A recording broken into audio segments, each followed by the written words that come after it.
Hi, this is Tamara from mooglyblog.com, and in this video, I'm going to demonstrate how to assemble the Sea Friends Mobile, which is a free pattern you'll find on mooglyblog.com.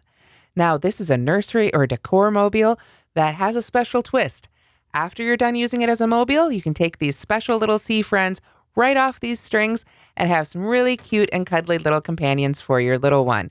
Just make sure, I'm going to say this a couple times, but make sure they're over 3 because these have not been safety tested for choking hazards. We do have these great little safety eyes, a pair on each of our little friends, and we have an 18-inch metal ring. For the yarn, I used Bernat Softy Baby, 5 total colors. 1 for each of our friends. You can see here's the purple right here, as well as the white. 1 skein of each color and 1 skein of white is enough to make all of the 4 friends. Now you'll find separate tutorials for most of these friends on my blog, so today, again, I'm just covering the assembly. However, to make this pattern, in addition to the ring and the yarn, you will need a 3.75 millimeter hook, scissors, and a yarn needle, and stitch markers, your standard crochet supplies. Those safety eyes I mentioned. Buttons are a great optional feature. You can add them to your bottom of your Sea Friends with tentacles here and arms if you'd like to dress those up a little bit more from underneath. And this adds more interest for a baby from underneath. With the buttons, you can use all sorts of bright colors, dark colors, whatever you like, as well as these really fun tentacles and another interesting shape right here, sort of actual swimming underneath a little fish there. So you'll want to use all those. And then the last thing you'll need is some fiber fill. I've just got a little handful of it right here. You'll need to use this to stuff your animals. There's lots of different brands, and you can find it at your local craft store. And just like all the rest of these things, you'll find links to the pattern and all the supplies in the description. Now, here is the finished Sea Friends mobile. And as you can see, it's a little awkward trying to show it off right here. But you can see there's strings gathered together right here in the center to hang it up with. And if I pull it right on up, our little friends hang out right here.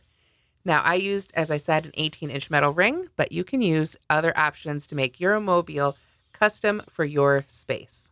And here you see some photographs of the finished mobile, where it's a little easier to see it all hanging up in place and off the surface of our table. As you can see, it's super cute, and I'm so excited to share the assembly with you today. Now, the patterns for the Sea Friends mobiles have mostly been up on the blog before, but I did make some small alterations to make these little guys. First and foremost, of course, are the yarn and the hook, much smaller than before in the big ones I made using Bernat Blanket. But these with Bernat Softy Baby, you can see, are just the right size for a mobile. Actually, maybe a little bit big, but I think that's fine because our ring, as we assemble it here, you'll see will hold them up just fine. And then when you're all done with the mobile, you can simply snip off those strings and have 4 really cute and great softies for your little one to play with. Just keep in mind, these aren't safety tested for children under 3, so don't snip apart that mobile and give them to the kids until they're 3 years old. So even if you've made these softies before, the octopus squish and the jellyfish squish and the narwhal squish and the squid squish, there are some small alterations in some of these patterns to make them this size. For example, I did make the squid proportionately a bit shorter to fit our mobile a bit better. Additionally, you can feel free to add small yarn smiles or other details, whatever you like to add to your own softies to make it your own. And of course, mix up the colors to match your decor. Now, there's one tool you might want to use as you assemble your Sea Friends mobile that you don't usually use on your crochet projects, and that is a kitchen scale. It's something designers use a lot to measure out how much yarn we've used for a project, but it has another use for this one. As you are stuffing and putting all the little buttons and things on your different Sea Friends, these 2 have buttons. The jellyfish, of course, has these long tentacles, and the narwhal is a little simpler. What you want to do is go ahead and weigh them out. What you're searching to do is get them all close to the same weight, but you really want to find the 2 that are closest in weight to each other. So you can basically make 2 pairs of 2. For me, I think I found that these 2 and these 2 were most similar in weight, but that can alter for you. The narwhal, because he is quite a bit simpler, and especially if you make him as a whale by just simply leaving off the little horn or tooth there. He is a little simpler, so he is a little lighter. So what you can do is add some leftover buttons inside the stuffing. If I really squish there, I could feel them, but just a few extra leftover buttons basically inside the stuffing right in the middle there will add a little extra weight as necessary. So they don't have to be exact, but if you can get them as close as possible with your kitchen scale, that's just that much easier. Okay, so if these two are closest in weight and these two are closest in weight, I want to have them facing each other. So I can go ahead and just switch up two of those so that, I should do it this way. That makes more sense.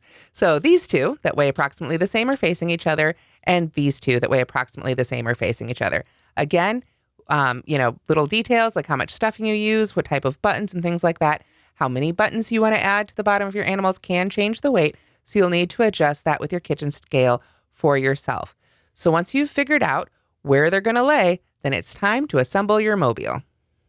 Now there's lots of different styles of mobiles out there, from crossed bars to circles. Some people hang them from embroidery hoops. For this one, since our guys here are a little bit bigger, I went ahead and grabbed an 18-inch metal circle from the craft store. These are generally in the general craft section, sometimes near the leatherworking or beads or tassels. There's all sorts of places. So if you have trouble finding this in your local store, definitely ask one of the employees. I've also linked in the article on Moogly for this pattern. In the pattern itself, I have also linked to where you can buy these online. But basically an 18-inch metal ring or whatever size you like to use is perfectly, will work perfectly for this pattern. Again, you could tie them to the crossed wooden dowels if you prefer, or find a large embroidery hoop. However you like to assemble it for your decor is really ideal. After that, it's simply a matter of tying our animals onto the ring.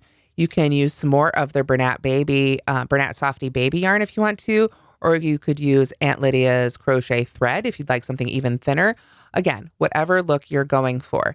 So what we want to do is we want to tie our animals in approximately 4 different equal points around our circle. And we're going to tie our yarn onto our animal and then tie it right onto the hoop itself.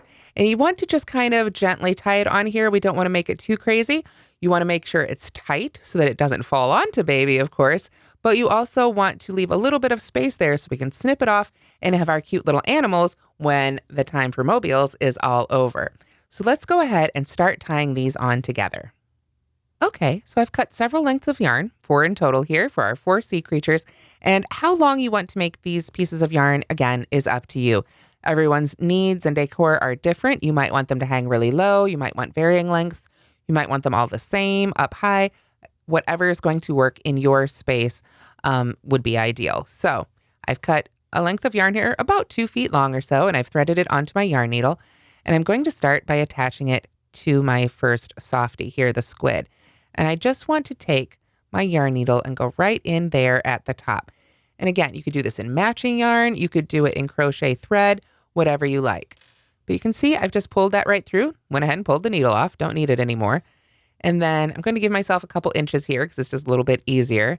And then I'm simply going to tie this in a really good knot. Again, the last thing we want is for this to fall on the child who's meant to enjoy it. So what I want to do as I tie that knot is I want to leave a little bit of space there so that when it is time to take our mobile apart, if that's something you want to do, you can slip your scissors in there without injuring your stuffed animal. So what I'm going to do here, I'm actually going to turn it around a little bit because I'm right-handed, so it's a little easier for me to do it this way. I've got the short end here, and I'm just going to basically tie a knot, but just like when you're tying your shoes, like that, but I'm going to go around one more time, like so. And then what I want to do is I want to put a little something right in there to give us that space. So it could be your pair of scissors. It could be a crochet hook if you had one nearby, whatever is handy, your kids' fingers, whatever works. Just make sure you're giving a little bit of space there. Then we're going to do the same thing again. Be actually a little bit easier with the child's fingers here at this point, I think. But we want to tie that double knot again. And it doesn't really matter, I suppose, which end you're using to do it with. But we want to go around that yarn like that twice. When we do that, let's go ahead and close that up. That knot, some people call it a surgeon's knot, I think. I talked about it once in a live before. It is just so much more secure than if you'd simply gone around once and tied your double knot that way. This style of knot is very, very, very secure. So now we've got that on there, and now you can see there's that little bit of space there.